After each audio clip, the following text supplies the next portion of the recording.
죄인들을 외면하지 않으시고 회개하고 돌아올 때마다 사랑으로 받아주시는 거룩하신 하나님 아버지, 이 시간 주시는 말씀으로 신령한 은혜와 즐거움으로 승리하게 하옵소서. 영생으로 인도하시는 성령님의 음성을 귀에 기울이며 마음에 새길 수 있는 하나님의 귀한 말씀이 되게 하옵소서. 거룩하신 예수님의 이름으로 기도 올리옵나이다. 아멘. 할렐루야. 아멘. 오늘 또 예배의 귀한 자리에 나오신 여러분들에게 하나님의 크신 사랑과 은혜가 충만하게 임하기를 간절히 소망합니다. 아멘. 여러분, 세계 사람이 참 우리나라를 부러워하는 것들이 많습니다. 그런데 그 부러워한 것 중에 제일 부러워한 것이 뭔지 아세요? 그것은 바로 계절입니다. 계절. 여러분들, 지금 이 계절이 얼마나 우리에게 좋은 그런 시기인지 몰라요. 우리 대한민국의 사계절이 뚜렷하지만 이 사계절 가운데 이 가을이 주는 그 기쁨이라고 하는 것은 우리가 살아가면서 우리에게 얼마나 큰 행복인지 아마 경험하는 사람들은 다 아리라고 생각이 돼요. 여러분, 오곡백과가 밭에 얼마나 여러분 풍성하게 맺어 있는 계절입니까? 그동안에 농부가 씨를 뿌리고 그리고 열매를 거두기까지 정말로 수고하고 물을 대고 물을 빼주고 이런 노력의 결과로 맺어지는 이 가을의 풍성함이라고 하는 것은 수고하지 않는 사람은, 애쓰지 않는 사람은 거둘 수 없는 아주 풍요로움의 그런 우리들의 모습을 보여주는 그런 계절이 바로 가을이 아닌가 하는 생각을 가져보게 되는 겁니다. 그래서 우리는 가을을 만추의 계절이다 이렇게 이야기를 합니다. 모든 것이 넉넉하고 얼마나 여러분 이 날씨도 그야말로 여러분 덥지도 않고 춥지도 않고 얼마나 여러분 이 좋은 계절인지, 저는 이 가을이 우리나라에 이렇게 주어졌다는 것만 해도 얼마나 감사하고 고마운 일인지 정말 감사하지 않을 수 없는 그런 생활들을 날마다 하고 있는 것을 우리가 볼 수가 있습니다. 그런데 이제 얼마 안 있으면, 아니 지금도 마찬가지죠.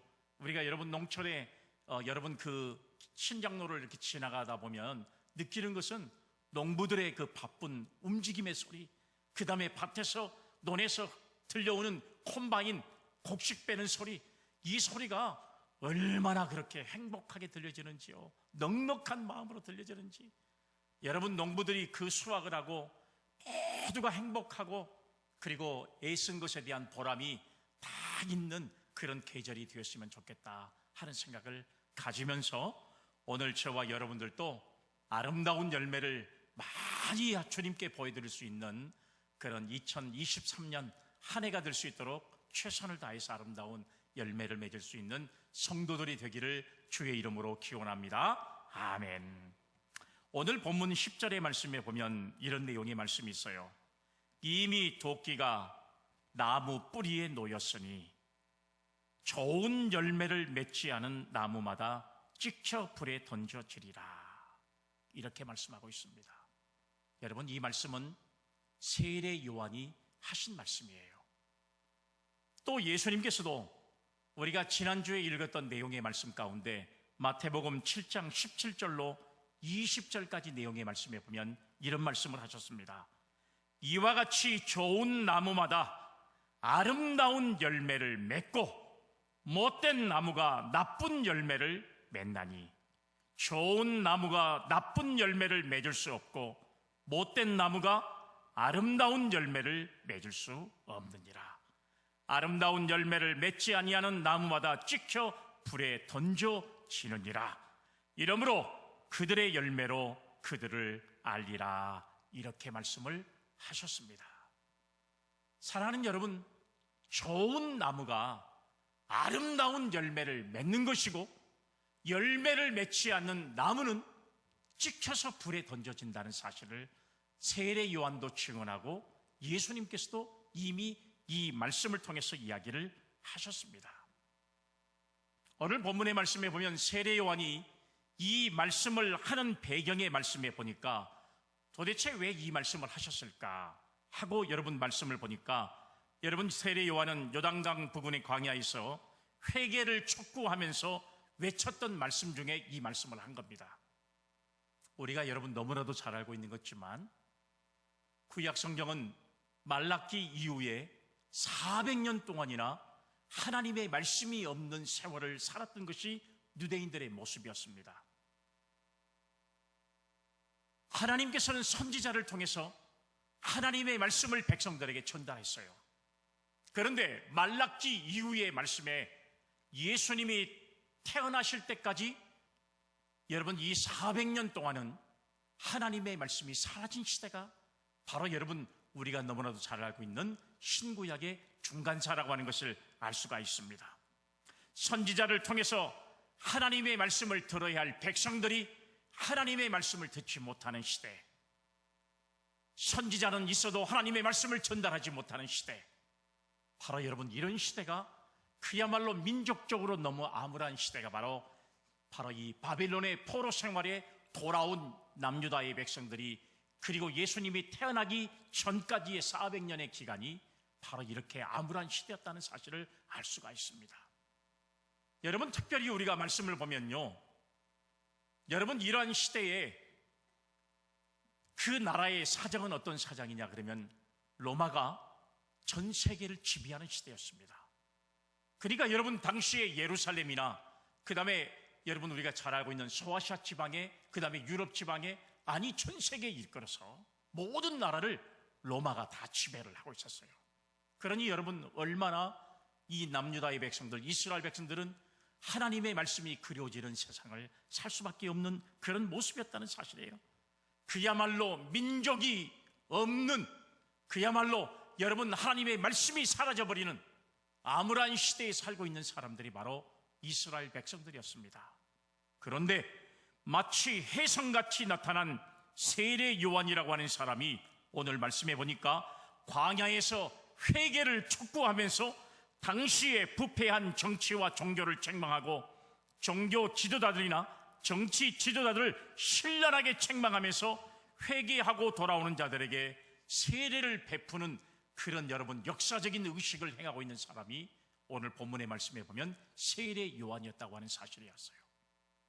어느 누구도 하나님의 말씀을 증거하지 못하고 어느 누구도 잘못된 정치인들, 잘못된 종교인들, 꾸짖는 소리가 없는, 하나님의 음성이 전혀 들려지지 않는, 그야말로 여러분 민족에 대한 희망도 없고 소망도 없는 바로 이런 시대에 그야말로 하나님의 말씀을 증거했던 유일한 사람이 바로 세례 요한이었다는 사실을 알 수가 있습니다. 이런 세례 요한이가 열매 맺지 아니하는 나무마다 찍혀 불에 던져질 것이라는 이 회개를 촉구하는 하나님의 말씀을 증거하고 있는 것이 오늘 본문의 배경이 되는 말씀이라는 것을 알 수가 있어요. 400년 동안이나 하나님의 음성이 들려지지 않았습니다. 그런데 이 400년간의 정막을 깨고 하나님의 말씀을 이제 외쳤던 선지자가 오늘 본문의 말씀에 보면 바로 세례 요한이었습니다. 그가 외치는 소리는 회개하라, 천국이 가까웠다. 회개하라, 천국이 가까웠다는 이 외치는 이 예언의 소리가 마치 여러분 엘리야의 소리와 같은 그런 모습을 증거하고 있는 사람이 바로 세례 요한이었던 사실을 우리는 알 수가 있습니다. 그래서 예수님께서는 이 시대의 세례 요한을 뭐라고 평가하고 있냐? 마태복음 11장 11절 말씀에 이런 말씀을 하셨어요. 내가 진실로 너희에게 말하노니 여자가 낳은 자 중에 세례 요한보다 큰 이가 일어남이 없도다. 그러나 천국에서는 극히 작은 자라도 그보다 크니라. 이렇게 말씀을 하셨습니다. 사랑하는 여러분, 여자가 낳은 자 중에 이렇게 큰 자가 없을 것이다. 세례 요한을 예수님께서 가장 크게 칭찬하신 거예요. 그런데 여러분 그 다음 말씀이 더 중요해요. 천국에서는 극히 작은 자라도 그보다는 크다. 사랑하는 여러분, 오늘 여러분 주님께서 이 말씀하시는 이 말씀의 의미를 우리는 여러분 잘 깨달아야 한다는 사실이에요. 오늘 여러분 이 하나님의 말씀이 전혀 없는 400년간의 침묵을 깨고 세례 요한이 나타나서 하나님의 말씀을 전합니다. 회개하라. 천국이 가까웠다. 마지막이 가까웠으니 회개하라고 하는 이 말씀을 세상의 모든 사람들에게 전하는 하나님의 유일한 말씀이 이 세례 요한의 입을 통해서 나타났다는 사실이에요. 여러분, 오늘 본문의 말씀에 보면 세례 요한이 이렇게 외쳤던 곳은 바로 어디냐 그러면 광야라고 하는 말씀으로 이야기를 하고 있습니다. 그러면 여러분, 이 광야는 어디냐? 해발 1000m의 높은 산 언덕에서부터 해저 300m 요단강 계도까지 가파른 언덕으로선 사람이 도저히 살 수 없는 그런 언덕입니다. 오로지 여러분, 이곳에는 성경에 나와 있는 대로 전갈과 독사들이 우글대고 있는 그런 곳이 바로 오늘 광야에 있다는 사실을 알 수가 있습니다.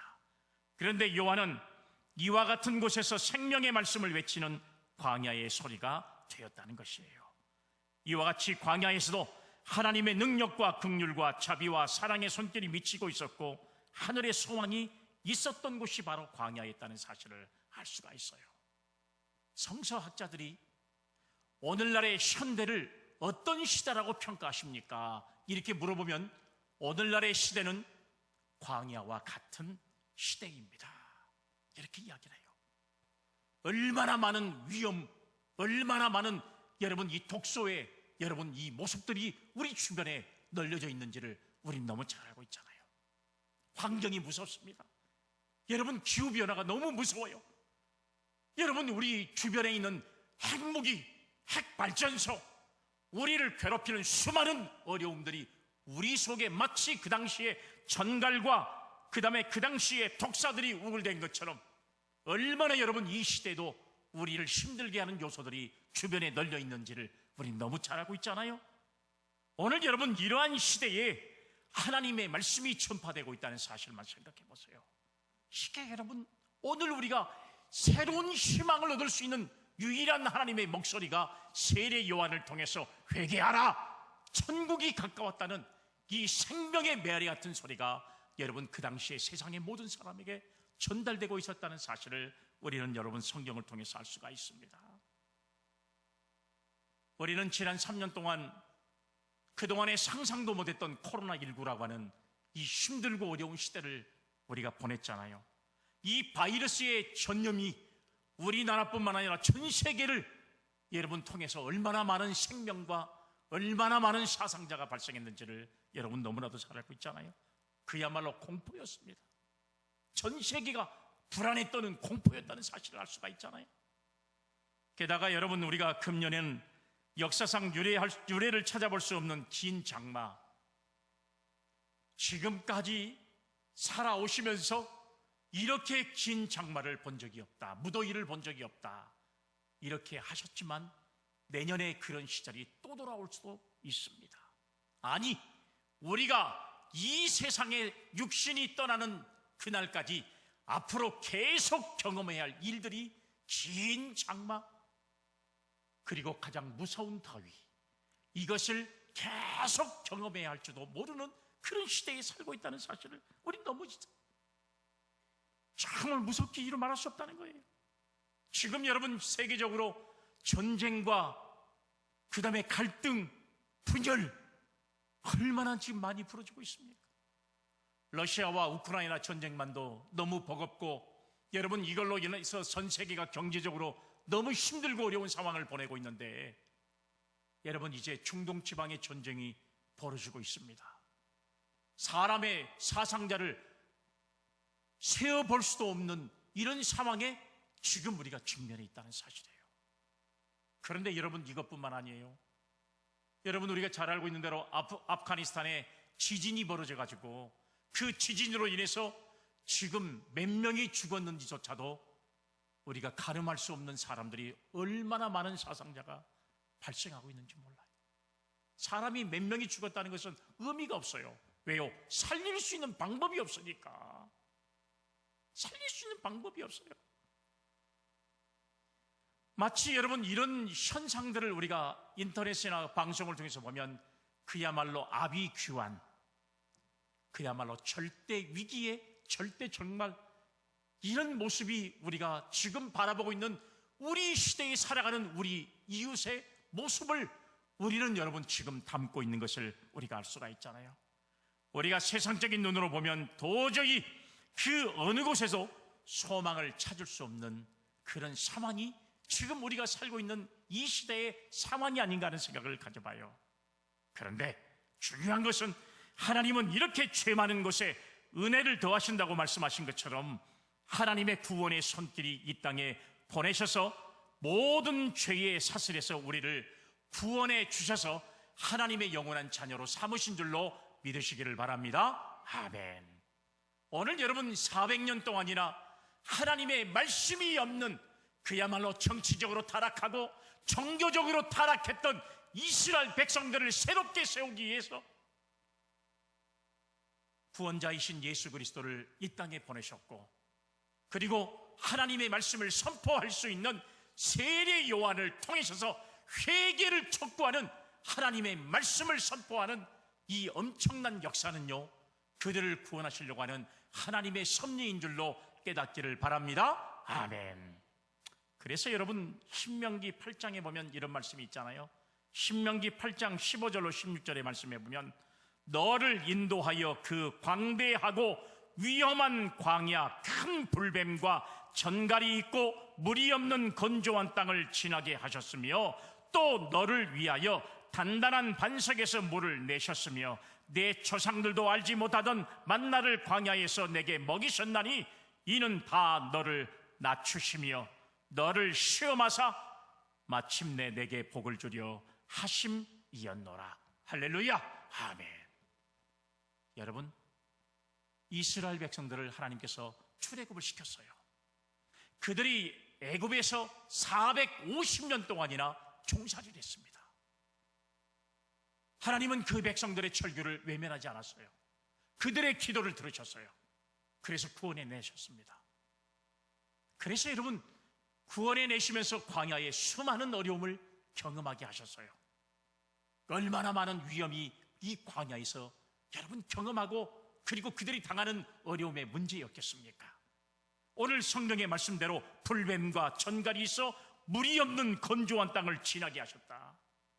하나님은 이렇게 광야의 생활 속에서 힘들고 어렵게 이스라엘 백성들을 인도하셨다는 사실이에요. 왜 그러셨을까요? 말씀해 보니까 너를 낮추시고 너를 시험하사 마침내 내게 복을 주려 하려 하심이라. 할렐루야. 아멘. 하나님은 이스라엘 백성들에게 복을 허락하시기 위해서 그 백성들을 광야의 힘든 상황에서도 그들을 백성들을 인도하셨던 사실들을 우리가 알 수가 있는 것입니다. 오늘 본문의 말씀에서 세례 요한이 외친 말씀 중에 여러분 우리들의 마음을 울려주는 내용의 말씀이 이 속에 있습니다. 오늘 바로 여러분 이 알곡과 쭉정이에 관한 이야기의 말씀인데요, 오늘 본문 말씀 12절에 그 말씀이 있어요. 여러분 이 말씀은요, 우리가 지금 이 시대에 오늘 우리 신앙과 믿음으로 산다고 고백하는 저와 여러분들에게 정말로 여러분 가슴을 뜨겁게 하는, 아니 가슴을 울리는 방망이 같은 그런 내용의 말씀이 오늘 본문의 말씀이에요. 12절 보세요. 손에 키를 들고 자기의 타작마당을 정하게 하사 알곡은 모아 곳간에 들이고 쭉정이는 꺼지지 않는 불에 태우시리라. 할렐루야. 아멘. 사랑하는 여러분, 오늘 이 본문의 말씀에 보세요. 알곡은 모아 곳간에 들이고 쭉정이는 꺼지지 않는 불에 태우시리라는 말씀이 오늘 여러분 이 본문의 말씀에 나와 있어요. 오늘 여러분 이 말씀은 어느 때보다도 추수기인 요즘에 우리에게 주는 진한 감동이 더 큰 거예요. 1년 동안 수고하고 계신 농부가 여러분 결실을 맺었을 때 좋은 알곡이 탄탄한 그런 여러분 이 벼를 수확하느냐, 아니면 알맹이가 없는 쭉정이 같은 이 벼를 수확하느냐, 여기에는 누가 달려있냐? 그 농부의 수고로움이 달려있다는 사실을 알 수가 있어요. 오늘 여러분 우리의 신앙도 마찬가지예요.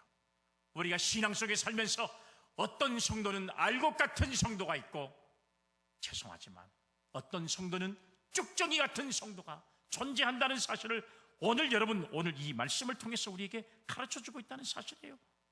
오늘 여러분 이 세례 요한은 뭐라고 말씀했냐? 내 뒤에 오시는 그분, 그러니까 곧 예수 그리스도가 성령과 물로 세례를 주고 타작마당을 정하게 하신다는 사실을 말씀하고 있어요. 이 말은 무슨 말이냐?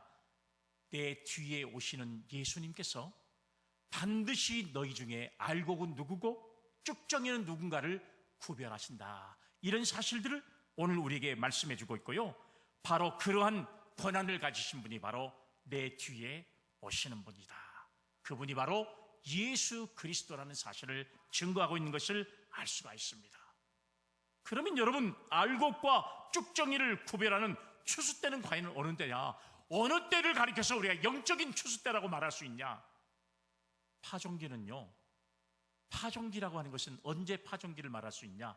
초대 예루살렘 교회 성도들이 열심히 기도하고 열심히 말씀을 사모하고 신앙과 수많은 선교의 어려운 자리에서도 끝까지 신앙을 지켰던 그들의 신앙이 마치 파종기라면, 오늘 여러분 저희들이 살고 있는 이 시대가 바로 지금은 결실기가 된다는 사실을 우리가 알 수가 있다는 사실이에요.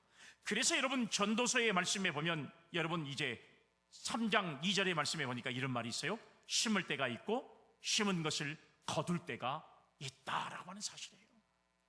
심을 때가 있고 심은 것을 거둘 때가 있다는 사실을 말씀하고 있잖아요.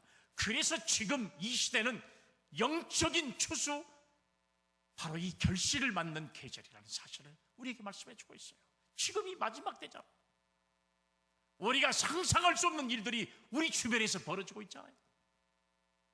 성경에 기록되어 있는 여러분 하나님의 경고의 말씀대로 이 세상이 지금 변해가고 있잖아요. 이런 모습을 바라보면서 우리가 여러분 두려워하지 않고 이 말씀 앞에 우리가 회개하지 않는다면, 여러분 우리가 하나님 앞에 섰을 때 과연 우리는 알곡 같은 존재의 성도가 될 수 있는가 하는 것들을 우리 자신을 돌아볼 수 있는 기회가 되어야 할 줄로 믿습니다. 저는 여러분들에게 간곡히 부탁을 드려요. 이왕 예수 믿을 바면은 예수 잘 믿어야 됩니다. 진짜 예수 잘 믿어요. 여러분 예수 헐렁헐렁 믿다가 마지막 때에 정말로 쭉정이 같이 돼버리면 아무 소용이 없어요. 정말로 여러분 신앙과 믿음 안에서 진짜 예수 잘 믿어야지, 예수 잘못 믿으면 나중에 후회해봐야 아무 소용이 없는 겁니다. 아무 소용이 없는 거예요. 진짜 예수 잘 믿어야 돼요. 쭉정이 되지 말고 알곡 같은 성도가 되어야 하나님 앞에 인정받고 천국의 영원한 사명을 감당하는 것이지, 이 땅에 사는 동안에 누릴 것 다 누리고 할 것 자기 마음대로 다 하고 신앙생활이 마치 취미생활처럼 하는 사람들, 여러분 이런 사람들은요, 죄송하지만 알곡 성도 되지 못해요. 그러니까 마음이 아픈 거예요. 왜요? 목회자의 눈에는 보이니까 마음이 아픈 거예요. 이왕이면 모두가 다 알곡 같은 존재가 돼서 주님 앞에 다 칭찬받는 성도가 되어야 되는데 그렇지 못해요. 마음이 아파요. 오늘 여러분 우리가 정말로 쭉정이가 되지 말고 알곡 성도가 되어서 주님께서 주의 호령과 천사장의 나팔소리와 함께 재림하실 때에 우리 모든 성도는요 다 주님 앞에 선택받고 들림받아서 하나님의 영원한 나라를 소유할 수 있는 믿음의 성도들이 되기를 주의 이름으로 기원합니다. 아멘. 그러면 알곡 성도와 쭉정이 성도는 어떤 차이가 있을까? 이걸 좀 알아야 알곡이 되든 쭉정이가 되든 될 거 아닙니까? 쭉정이가 됐던 사람도 아이고 그러면 내가 알곡이 돼야 되겠다, 알곡 같다고 생각하는 사람이 쭉정이 모습을 보면서 아이고 내가 그러면 안 되겠구나, 내가 쭉정인 줄 알았더니 나는 알곡 같은 사람이었네, 깨달음이 있어가지고 감사하고 더 신앙생활 잘할 수 있는 거 아니에요? 도대체 알곡 성도와 쭉정이 같은 성도는, 쭉정이 성도라는 말도 붙이기도 좀 그러지만 그래도 성도는 성도니까, 쭉정이 성도는 과연 어떤 차이가 있을까? 제가 여러분들한테 딱 말씀을 드릴 테니까 나는 진짜 어떤 사람인가를 우리가 한번 다시 믿음으로 고백할 수 있는 성도가 되기를 주의 이름으로 기원합니다. 아멘. 첫 번째는 열매가 있냐 열매가 없냐 요겁니다. 본문 말씀 10절에 보세요. 이미 도끼가 나무 뿌리에 놓였으니 좋은 열매를 맺지 않은 나무마다 찍혀 불에 던져지리라. 할렐루야. 아멘.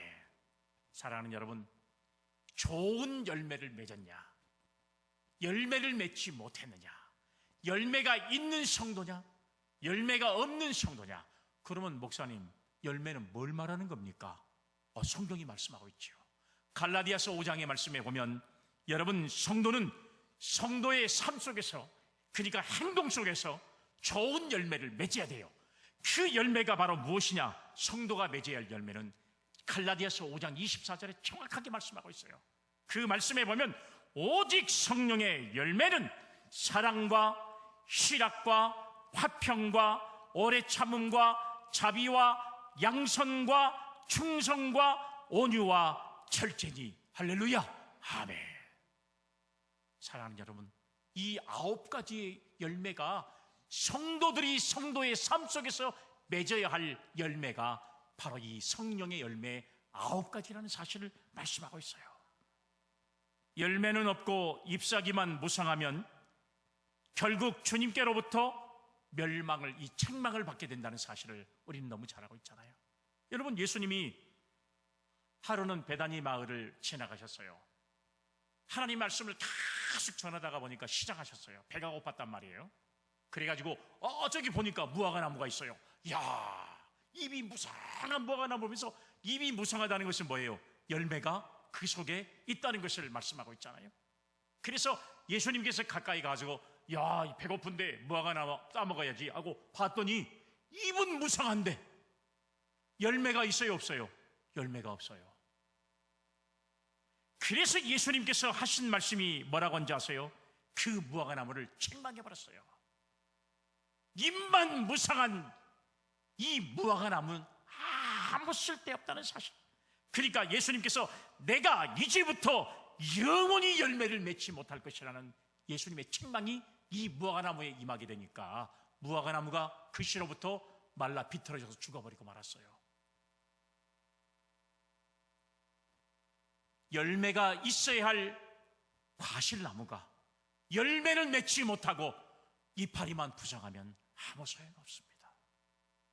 맺어야 할 사과 열매가 있어야 할 사과나무가 잎만 무성해 갖고 있으면 아무 소용이 없습니다. 아무 소용이 없어요. 아무 소용이 없습니다. 그래서 예수님께서 뭐라고 그랬냐? 마태복음 7장 19절 말씀에 보니까 아름다운 열매를 맺지 아니하는 나무마다 찍혀 불에 던져지느니라. 할렐루야. 아멘. 열매를 맺지 못하면 찍혀서 불에 던져져 버릴 것이다, 이렇게 말씀하셨어요. 또 야고보서 2장 26절 말씀에 뭐라 그랬어요? 영혼이 없는 몸이 죽은 것 같이 행함이 없는 믿음은 죽은 것이라는 사실을 말씀하고 있어요. 사랑하는 여러분, 영혼이 없는 몸이 죽은 것 같이 행함이 없는 믿음은 죽은 것이에요. 그래서 여러분, 오늘 진짜 알곡이 충만한 성도는요, 성령의 9가지 열매를 주렁주렁 맺어서 주님이 언제든지 우리에게 열매를 요구하실 때, 선생님, 내가 사랑과 희락과 화평과 온유와 오래 참음과 자비와 양선과 온유와 충성의 열매를 주님 앞에 내어드립니다 하고 보여줄 수 있는 성도가 진짜 성도라는 거예요. 주님이 오셔서 너 열매 보자, 충성했냐? 충성의 열매. 나 충성한 적이 없는데요. 열매 없어요. 인내한 적 있냐? 아니요. 조금만 힘들면 교회 안 나가버리고 실망하고 하나님 원망했어요. 인내 열매 없어요. 사랑해 본 적 있냐? 이웃과 사랑했냐? 성도들과 사랑했냐? 만약에 그런다면 우리가 내놓을 열매는 뭐겠어요? 미움, 시기, 질투, 이런 것이 여러분 우리 열매가 돼서는 되겠냐 그 말이에요. 안 되잖아요. 우리 모두가 알곡을 많이 맺는 성도가 되어서 하나님 앞에 인정받을 수 있는 성도들이 되기를 주의 이름으로 축복합니다. 아멘. 여러분, 이 알곡 성도와 쭉정이 성도의 차이는 열매가 있냐 없냐, 이게 첫 번째 관건이에요. 두 번째는 과연 여러분 이들의 차이는 무엇이냐? 두 번째 말씀을 보면 무게가 있고 없고의 차이입니다. 무게가 있고 없고의 차이라는 사실이에요. 아니, 무게가 뭘 그렇게 중요합니까? 이렇게 이야기하는 사람도 있겠지요. 그런데 중요합니다. 자, 보세요. 성경에 보면 다니엘 5장의 말씀에 보니까요, 바벨론 왕 벨사살이라고 하는 왕이 있었어요. 이 벨사살이라는 왕이 여러분 이제 예루살렘 성전에서 뺏어갖고 온 느부갓네살 왕이 전부 다 뺏어갔잖아요. 그 여러분 성전 기구에 사용하는 바로 이 성스러운 이 기구를 가지고 술을 마시고 연회를 베푸는 거예요. 아니 세상에 하나님 성전인 예루살렘 성전에서 하나님 앞에 제사를 드리는 정말로 거룩한 성전의 도구인 그런 잔으로 술을 마시고 그 다음에 오락을 취하고 있는 모습을 가지고 있단 말이에요. 그러니까 하나님이 화가 나가셔가지고 바로 여러분 그들이 연회를 베풀고 있는 맞은편 벽에다가 여러분 글씨를 하나 써버려요. 갑자기 글씨가 탁 써지는 거예요. 메네메네 데겔 우바르신 이라고 하는 말이 쫙 써지는 거예요. 그래서 여러분 이제 벨사살 왕이 깜짝 놀래가지고 저 글씨가 무슨 뜻이냐? 메네메네 데겔 우바르신 이라고 하는 말이 있었어요. 아무도 그 말씀을 이해하지를 못하는 거예요. 이 말씀을 여러분 뭐라고 이야기할 수 있냐? 벨사살 왕을 하나님께서 하나님의 저울에 달아보니까 하나님의 기준치에 모자란다. 하나님의 저울에 달아봤더니 너는 기준에 모자란 사람이다. 이렇게 하나님께서 딱 이 벽에 글씨를 썼던 모습을 우리가 알 수가 있잖아요. 오늘 여러분 우리는 하나님의 기준치에 모자라면 안 되는 거예요. 바람에 날려가는 가벼운 쭉정이가 되어서는 절대로 안 된다는 사실을 우리에게 말씀해 주고 있습니다. 여러분 농촌에서 추수가 다 끝나고 나면 벽이삭을 여러분 이제 껍질과 비교할 때 구분할 때 어떻게 해요? 바람에 흔들흔들 해보잖아요. 그러면 여러분 남는 건 뭐가 남아요? 쭉정이가 남지요? 쭉정이가 안 남아요? 알곡이 다 떨어져요. 그리고 쭉정이는 어째요? 바람에 다 날아가 버려요. 바람에 날아가는 쭉정이는 아무 짝에도 필요 없어요. 남아있는 알곡이 진짜 알곡인 겁니다. 잠언 24장 12절의 말씀에 보면 내가 말하기를 나는 그것을 알지 못하였노라 할지라도 마음을 저울질하시는 이가 어찌 통찰하지 못하겠으며 내 영혼을 지키시는 이가 어찌 알지 못하겠느냐. 그가 각 사람의 행위대로 보응하시리라. 할렐루야. 아멘. 사랑하는 여러분, 하나님은 하나님의 저울을 가지고 각 사람의 마음을 저울로 다 달아보시는 거예요. 왜요? 하나님은 사람의 마음을 감찰하시는 분이에요. 다 저울질하시는 분이에요.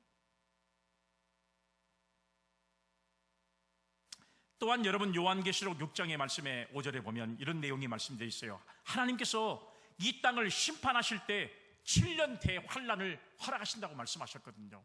검은 말을 탄 자의 손에 저울이 있다는 말씀도 하셨어요. 한번 여러분 말씀 보세요.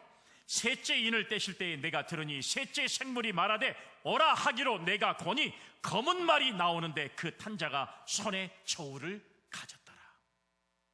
사랑하는 여러분, 검은 말을 탄 자가 손에 저울을 가졌다는 사실을 성경이 우리에게 말씀해 주고 있잖아요.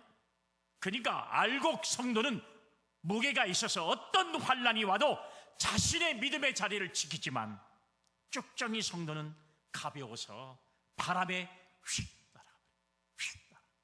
조그마한 어려움만 있으면 휙 날아가 버리고, 조그마한 고통이 있으면 휙 날아가 버리고, 조그마한 환란의 바람이 불면 휙 날아가 버리고, 날아가 버린 것은 아무 소용이 없어요. 여러분 끝까지 자기를 지키고 끝까지 믿음을 지키는 성도, 이런 성도를 성경은 알곡 같은 성도라 그랬어요. 알곡 같은 성도, 이렇게 말씀하고 있잖아요. 오늘 알곡 성도는 이런 무게를 가지고 우리가 어떤 심판, 어떤 환경이 우리에게 찾아와도 끝까지 믿음의 무게를 가지고 지키는 믿음의 성도가 알곡 성도라는 사실을, 무게감 있는 성도가 진짜 알곡 성도라는 사실을 깨달을 수 있기를 주의 이름으로 기원합니다. 아멘. 이번에 여러분 그 여름에 미국에 엄청난 산불이 벌어졌잖아요. 대한민국 여러분 땅에 2배가 되는 여러분 이 산림 사원이 다 없어져 버렸어요. 그러니 여러분 대한민국도 굉장히 큰 나라인데 미국이라는 나라가 얼마나 큰 나라인가를 알 수 있잖아요. 상상도 못할 산불이 벌어졌잖아요. 그런데 이런 산불이 일어나고 나니까 보통 미국 사람들은 산에다가 집을 많이 짓잖아요. 환경을 굉장히 중요하게 생각하고. 그리고 났더니 어쩌어요?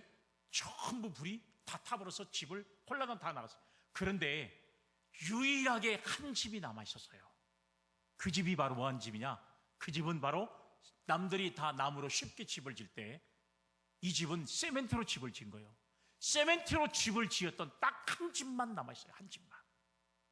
놀라운 일이에요. 여러분, 미국은요, 멕시코 이런 나라는 남미 국가들은 여러분 여름이면 토네이도라고 하는 것이 오잖아요. 여러분 이 상상할 수 없는 여러분 허리케인 이런 것들이 찾아와가지고 여러분 한번 지나가 버리면 뱅뱅뱅뱅 돌아가지고 집을 다 홀라당 날아가 버리잖아요. 아무것도 남아있는 게 없어요. 남아있는 것은 밑에 바닥밖에 남아있지 않아요. 싹 갖고 올라가 버립니다. 그런데 유일하게 남아있는 집은 뭔 집이냐? 세멘트로 짓는 집, 그 집들만 남아있는 거예요. 다 가벼운 것들은 날아가 버려요.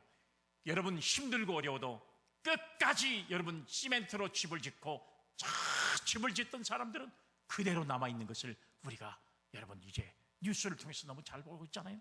성경도 여러분 이런 말을 했어요. 마태복음 7장 24절로 27절의 말씀에 뭐라 그랬냐? 나의 이 말을 듣고 행하지 아니하는 자는 그 집을 모래 위에 집을 지은 어리석은 사람 같으리니 비가 내리고 창수가 나고 바람이 불어 그 집에 부딪힘에 무너져 그 무너짐이 심하니라. 할렐루야. 아멘. 비바람이 칠 때 그 사람의 신앙이 어떤 것인가를 분별할 수가 있어요. 처음에는 몰라요. 다 똑같이 신앙생활하는 것 같아요. 창수가 내리고 비바람이 치보면 그 사람이 어떤 사람인가 하는 것들을 우리가 알 수 있는 것과 마찬가지라는 사실이에요.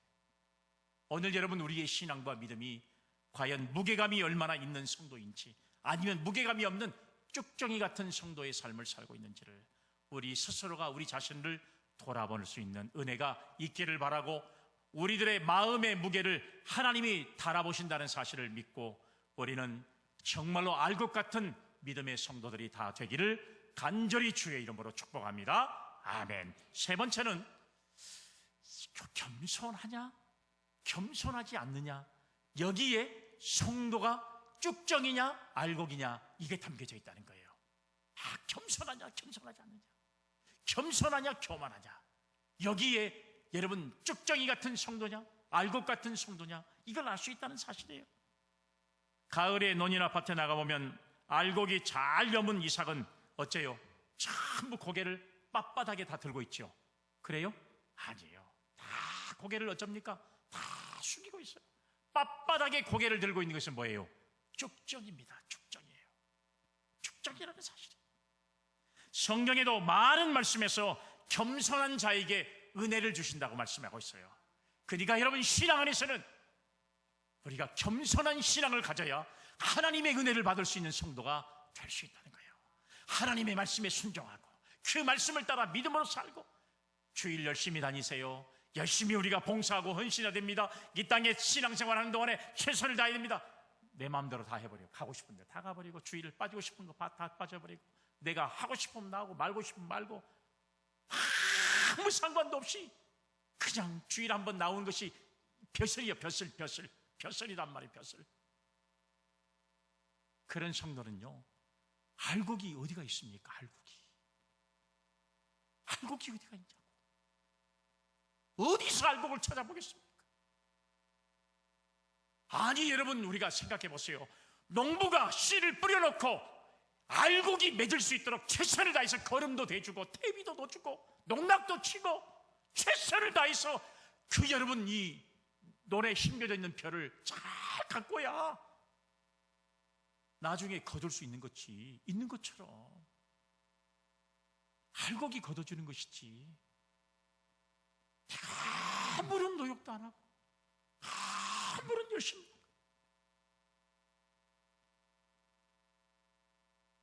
어떻게 여러분 알곡 같은 성도가 될 수가 있겠어요? 알곡 같은 성도가 될 수가 없어요. 그래서 오늘 여러분 하나님은 오늘 겸손한 신앙 말씀에 순종하는 그런 사람에게 복을 주신다는 말씀 여러분 마태복음 11장 29절 나는 마음이 온유하고 겸손하니 나의 멍에를 메고 내게 배우라. 그러면 너희 마음이 쉼을 얻으리니. 이렇게 말씀하고 있잖아요. 마음의 쉼을 얻는 방법은 겸손하고 온유한 거예요. 또 여러분 잠언서 29장 23절, 사람이 교만하면 낮아지게 되겠고 마음이 겸손하면 영예를 얻으리라. 할렐루야. 아멘. 겸손해야 영예를 얻는다는 사실이에요. 겸손하지 않으면 안 돼요. 에베소서 4장에 여러분 이런 말씀도 있어요. 2절 말씀에 보면 모든 겸손과 온유로 하고 오래 참음으로 사랑 가운데서 서로 용납하고 라는 말씀도 있습니다. 사랑하는 여러분, 오늘 우리가 겸손해야 알곡 같은 성도가 될 수 있다는 사실 믿을 수 있기를 바랍니다. 아멘. 여러분, 세인트 어거스틴은 이런 말을 했어요. 우리 그리스도인들의 덕은 바로 뭐냐? 첫째도 겸손, 둘째도 겸손, 셋째도 겸손. 이 겸손의 신앙이 성도들의 가장 중요한 생활의 덕목이다, 이렇게 말씀을 하셨다는 사실이에요. 이것을 우리에게 말씀해 주고 있잖아요. 베드로전서 4장 10절로 11절 말씀을 한번 보세요. 각각 은사를 받은 대로 하나님의 여러 가지 은혜를 받은 선한 청지기같이 서로 봉사하라. 만일 누가 말하려면 하나님의 말씀을 하는 것 같이 하고, 누가 봉사하려면 하나님이 공급하시는 힘으로 하는 것 같이 하라. 이는 범사의 예수 그리스도로 말미암아 하나님이 영광을 받으시게 하려 함이니 그에게 영광과 권능이 세세에 무궁토록 있느니라. 아멘. 여러분, 이 말씀이 뭐예요? 겸손하라는 이야기예요. 겸손하라는. 오늘 우리가 겸손한 신앙으로 알곡 같은 믿음을 가진 성도가 되어야 할 줄로 믿으시기를 바랍니다. 아멘. 마지막 네 번째는요, 믿음을 지키냐, 그래서 승리하느냐, 아니면 믿음을 배반하느냐, 요게 알곡이냐 쭉정이냐가 달려있다는 사실이에요. 믿음을 지키고 승리하느냐, 믿음을 버리고 배반하느냐. 믿음을 끝까지 지키는 사람은요, 비록 실패했지만 베드로 같은 사람이 있어요. 그러나 여러분, 믿음을 배반해서 마지막에 멸망당한 사람이 있어요. 누구예요? 예수님의 제자 가운데 가룟 유다 같은 사람이 있어요. 승리하느냐, 배반하고 멸망을 받느냐, 여기에 중요한 문제가 달라요. 평안할 때 누구인들 예수 잘 못 믿겠습니까? 누구인들 충성 못 하겠습니까? 그런데 어려움이 닥칠 때, 환란의 바람이 태풍처럼 불어올 때, 시험이 성난 파도와 같이 몰려올 때 신앙의 정조를 지키는 것은 얼마나 어려운 일인지 몰라요. 우리나라 과거에 일제 36년간의 압박 속에서 여러분, 나라와 민족을 지키기 위해서 정말로 생명을 초기같이 던졌던 광복군들이나 여러분, 수많은 그런 성도들의 신앙과 믿음이 여러분, 오늘날의 한국교회가 이렇게 성장할 수 있는 교회가 되게 만들었던 사실을 우리가 알 수 있잖아요. 여러분, 그 시대만 끝나는 게 아니라 광복이 되고 난 이후에 6.25 사변이 터졌어요. 이때도 여러분, 신앙을 배반하고 공산당과 여러분 짝하면서 얼마나 많은 신앙인들을 죽이는 데 앞잡이 섰던 신앙의 배반자들이 얼마나 많이 있었습니까? 여러분, 이런 상황에도 여러분 얼마나 고통스러운 모습이 됐어요. 전쟁만 그런 게 아니에요. 남과 북이 갈라지고 난 이후에 여러분 또 마찬가지잖아요. 우리가 여러분 이런 상황들을, 우리나라가 어려움을 경험하면서 정말로 우리가 신앙과 이 믿음을 가지고 이 환란이 다가올 때 이긴다는 것은 결코 쉽지가 않습니다. 우리가 이런 태풍처럼 다가온 환란을 신앙과 믿음으로 끝까지 이겨낸 사람에게는 알곡 성도라고 하는 칭찬이, 그렇지 못하는 사람에게는 쭉정이 같은 모습을 가진 사람이라고 책망을 받을 수밖에 없는 그런 평가가 오늘 성경이 우리에게 주는 평가라는 사실을 알 수가 있습니다. 그래서 여러분, 성경은 앞으로 환란의 바람이 불어올 것이라고 말씀을 예언했어요. 다니엘서 12장 1절에 보세요.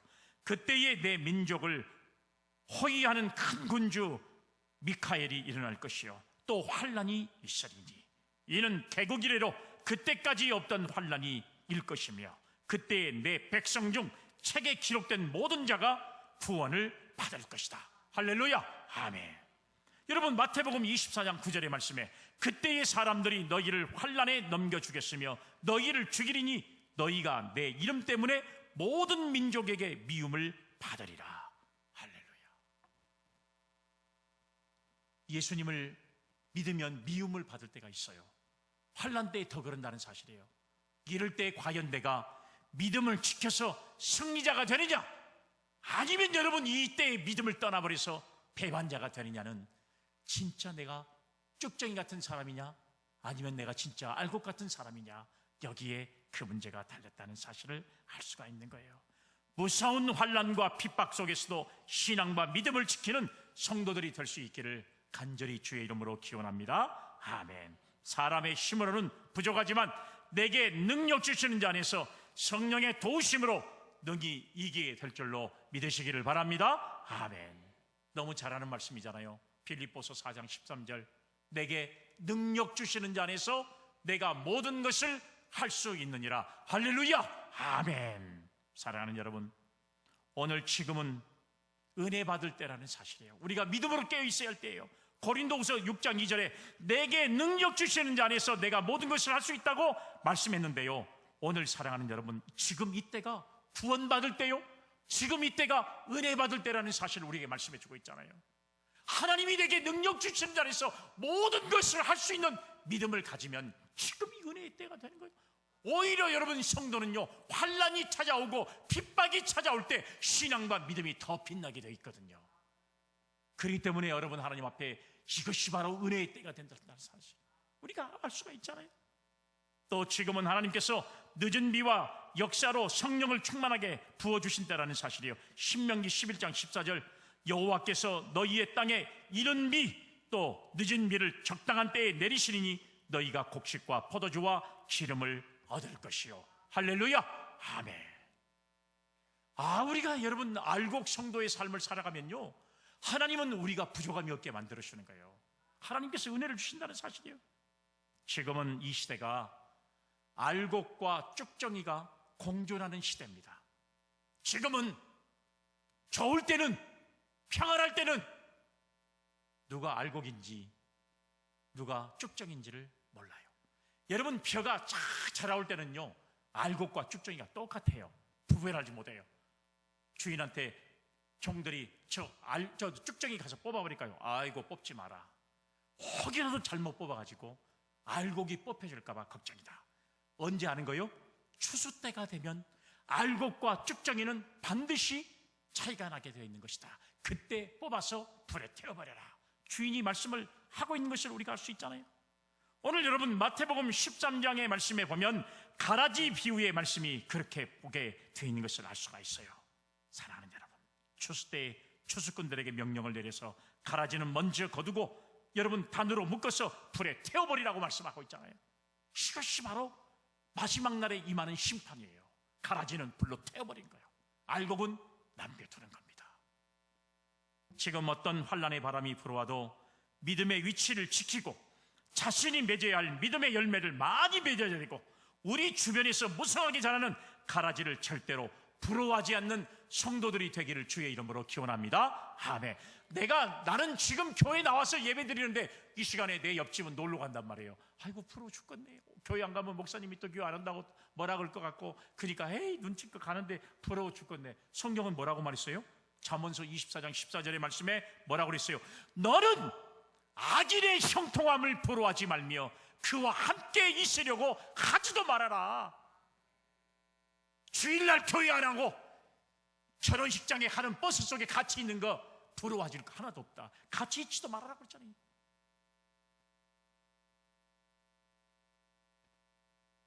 오늘 사랑하는 여러분, 오곡백과를 추수하고 거두어드리는 이 계절을 맞이해서요, 우리 성도들은 깨달아야 돼요. 우리 주님의 추수 때에는 나 자신이 알곡이 되어서 천국 창고에 들어들 수 있는 그런 믿음의 사람이 되어야 할 줄로 믿습니다. 아멘. 깨닫는 자가 복이 있다고 말씀했잖아요. 깨달아서 믿음의 열매를 우리가 풍성하게 맺어야 주님께 인정받는 성도가 될 줄로 믿으시기를 바랍니다. 아멘.